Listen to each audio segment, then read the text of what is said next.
Welcome to Medical Myths, Legends, and Fairy Tales. I'm your host, Dr. Alan Christianson. Look, you know that between the latest online fads and the crazy media headlines, it's easier than ever to get confused about your health. And you and I just want to feel better and live longer. We want to know what works. And we can't wait for further studies. We need to make decisions today based on the best evidence we've got. Well, that's exactly what this show is here for. So let's get to it.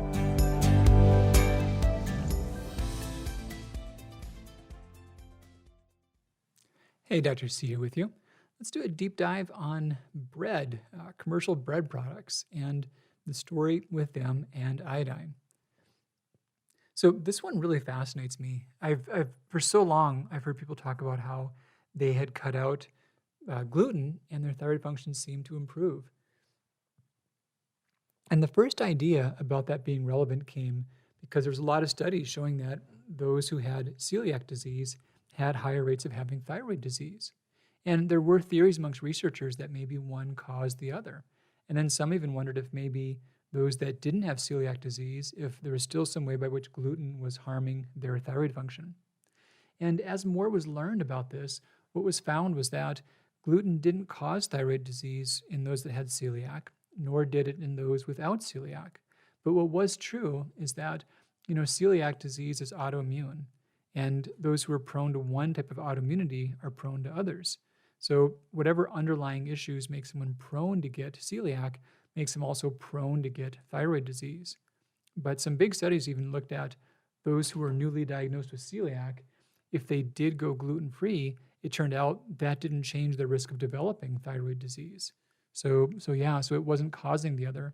Funny aside too is that why would we call celiac disease autoimmune? Because we think that it's attack against gluten. Gluten's not part of our bodies. Well, it kind of is. So it turns out that celiac disease is not an autoimmune disease against gluten. It's an autoimmune disease against transglutaminase. And that's an enzyme that is part of our bodies, which is why it can affect us, but also it can be heightened by exposure to gluten. So back to iodine and gluten. So yeah, it's funny because grain products themselves are not sources of iodine. They don't really contain substantial amounts at all, but baked goods can be quite high in that. And what we're seeing is that it's been on the rise. So last several decades, the amount of iodine in baked goods has gone up several fold. Here's a quick little example of a few highlights. So you can find white bread that's got 610 micrograms of iodine per serving. Some samples even show it as high as 1,100 micrograms per serving. And a quick context reminder, 200 micrograms is a safe upper limit for general health. 100 micrograms is a safe upper limit for those trying to improve their thyroid disease. So that's for everything altogether. That's your day's total. And yeah, bread could have 5 times that per slice. Whole wheat bread is not much lower, 530. Multi-grain, toasted bread, bagels, they can still be in the 400 microgram range per serving. So why are they there? Well, in the past, we thought this was all about dough conditioners. There were many iodized-based compounds that were used to give dough a good texture.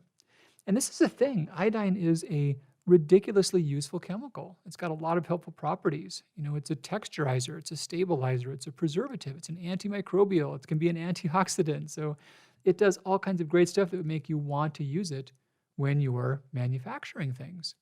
It also, that same texturizer properties are why iodine is used quite a bit in skincare products. It makes a nice lotion, makes it smoother, but same thing in bread. But here's the weird thing. I'm going to quote a paper that I read not too long ago.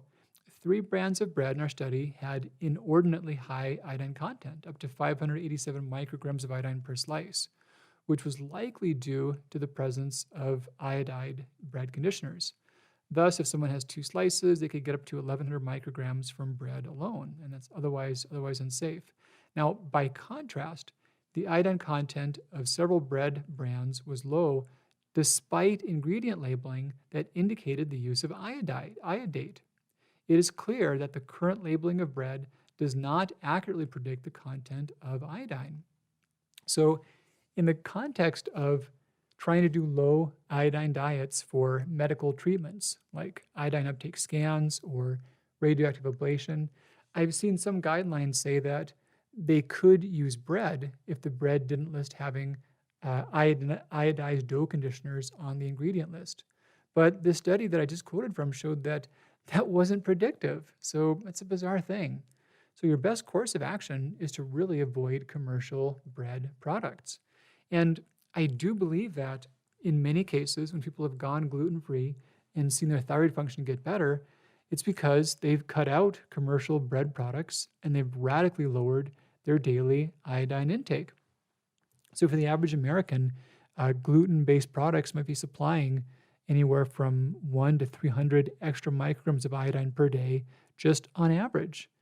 And if your total goal is under 200 or under 100 to improve your thyroid function, that might be the one step that turns things around for you. So it makes perfect sense why someone could go gluten-free and see their thyroid get better, even if they don't have any negative issues with gluten per se. So yeah, anything you buy from the store, commercial goods, and here's a wrinkle. This applies to gluten-free products. So you can buy gluten-free breads, rolls, muffins, biscuits, all that stuff, and it may have the same iodine load. Now, the good news is that your homemade products will not be affected by this. So the iodine content in flour is negligible. There's really no significant amounts there. The iodine content in whole grain products, brown rice, or whole grain fractions like bulgur wheat or oatmeal, is negligible. There's no significant amounts of iodine present.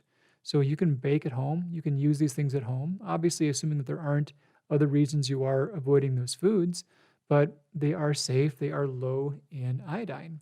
And we see this on the assays that are done.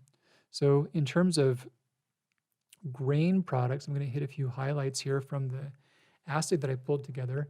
You can find commercial products such as, I'm just going to hide some of the columns that I don't need. There we go.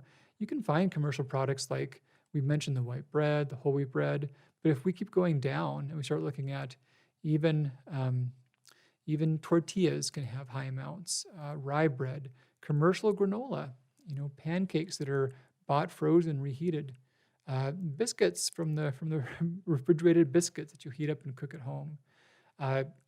Many other cereals, shredded wheat cereals, muffins, macaroni and cheese from box mixed. All these things can have a lot, and they can also have quite variable amounts, which means that one batch may not be that high, but the next one could be very high. So once we start looking lower down on this list, we see that by the time we get to like plain oatmeal, we've got about 7 micrograms at the most per serving. And that's negligible. I make that cutoff for what's significant and not significant at 10 micrograms per serving. And the goal is not to get to zero. Iodine's not the bad guy, but you don't want massive amounts and you don't want massive fluctuations. So foods with 10 micrograms or less are foods that I've put on that green light list. And the amounts they have are pretty negligible. And honestly, oats, as low as that was, that's about as high as you'll see for grain products for the iodine. Past that point, it really drops off. So not a health food, but just because this is a comprehensive list, cream of wheat, probably 6 micrograms per serving. Hard pretzels, probably 6. They're not using dough for those. Corn tortillas, even commercial ones, probably 5 micrograms. Tortilla flour is low. Rice products, negligible, 5 or fewer micrograms per serving. Corn as a vegetable, 4 or fewer micrograms per serving. Pastas, spaghetti pasta, 3 micrograms per serving. So yeah, commercial pastas are not made with dough conditioners, and they tend not to have added iodine in them. Amaranth, barley, millet, rye flour, wheat flour, udon noodles, buckwheat noodles, durum wheat flour, these things are not even measurable. So yeah, grains in general are not known substantial sources of iodine. And the question does come up about grains being inherently unhealthy or not. Now, there are those to where they have celiac and they can't tolerate any gluten-containing grains, for sure. And there's many that feel better without them. There are discussions back and forth as to whether grains are, inherently bad foods, like they're damaging to the intestinal tract. And as a generalization, a lot of the arguments about just foods in their natural state being bad or harmful, and when I'm not talking about non-foods like, Twinkies or Doritos or processed foods, but actual foods that my grandma and grandpa ate and yours did and our great-grandparents ate, Humans figured out what was dangerous a long time ago. And grains, nightshades, lectins, you name it, those things, the harms from those, they're all plausible harms based on what happens in a test tube. But you can't make decisions on that because honestly, if that was your criteria, there's not a food that passes that criteria. Every food has constituents that if you took that constituent and you used amounts that are outside of the doses people consumed and you just poured it straight on cells, it would do weird stuff. There's nothing you could eat if that was your standard. So the real question is, what happens to actual people when they eat those foods? And we've had a lot of studies about just grains and how they affect human health. Those that have more whole grains in their diet are healthier than those that do not. We've seen the blue zone studies. We've got 4 pockets of the world, Okinawa, Japan, a pocket of Costa Rica, Sardinia off of Italy, and the Seventh-day Adventists. These pockets have 10 or more fold the rate of centenarians, folks that live to 100, as they have in other parts of the world. So they can't be doing everything wrong. There's probably some things we could learn from them. And it's not just their diet, for sure. But if their diet was working against them, they certainly shouldn't be having great longevity. And all these cultures are on grain-based diets. That's the bulk of what they consume. And we could say, well, maybe the grains are different now. Well, you can say that about every food. You could say the broccoli is different or that the meat is different. And sure, but the best we can say is that no, that's not been a bad outcome. And we've got current studies looking at measures of inflammation. So one big argument against grains is that they cause inflammation. They damage the intestinal tract. Well, so if you measure a group of people who eat a lot of grains, do they have more inflammation than those that don't? And you can measure that. C-reactive protein, SED rate, tumor necrosis factor alpha. This has been done. This is not true. Grains lower inflammation. When we look at the types of compounds in plant foods that lower inflammation, we see things like polyphenols. We see things that are acting in ways like pigments, things that are acting to scavenge free radicals. And these are dense in many good plant foods. And they're incredibly dense in grains. Grains are rich in all of these useful things. So, and we've even seen that people that do go grain-free have higher rates of cardiovascular death, higher rates of obesity, and greater risks towards diabetes. So I know there's theories saying that we should expect the opposite, but when a theory says A and what actually happens in the real world says B, you disregard the theory. You put less weight in the theory when it doesn't align with reality. So that's a quick primer about grains. I do think they're good parts of the diet, as are carbohydrates.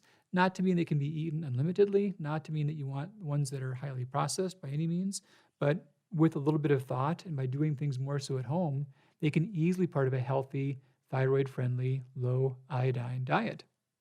All right, Dr. C with you, and I will be back with you again really soon. Take great care of yourself. Bye-bye.